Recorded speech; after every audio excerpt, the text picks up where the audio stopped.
Are you really listening when God speaks, or are you ignoring him? God is still speaking. The question is, can you recognize it? The first sign is repeated messages. Have you heard the same phrase in a sermon, from a friend, or even online? That's not a coincidence. God is trying to get your attention. Jeremiah chapter 33 verse 3 says, "Call to me and I will answer you." Even before you ask, he may already be speaking. The second sign is inner discomfort. A tension in your spirit you can't explain. It's not just stress. The Holy Spirit is working inside you. Like Paul, who changed direction after a vision in Acts, because there was a clear prompting in his heart. If your heart is no longer at peace, that's a sign. The third sign is a closed door. Something you worked hard for suddenly stops working. That's one of God's loudest messages. Like Joseph, who was sold and in prison, but God had a plan.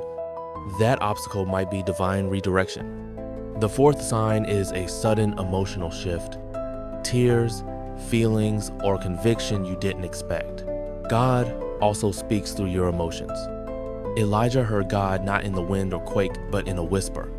Sometimes that whisper becomes your tears. The fifth sign is alignment between your environment and your spirit. Someone's words, your circumstances, and your inner conviction all connect. That's not random. That's divine clarity.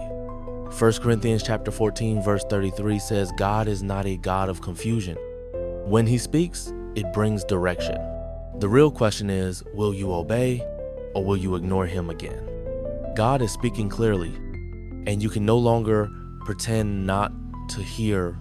My sheep listen to my voice, John 10:27. The fact that you were led to this video is not a coincidence. It's part of God's plan. Don't hesitate, pray, and respond. There is always a reason behind his calling.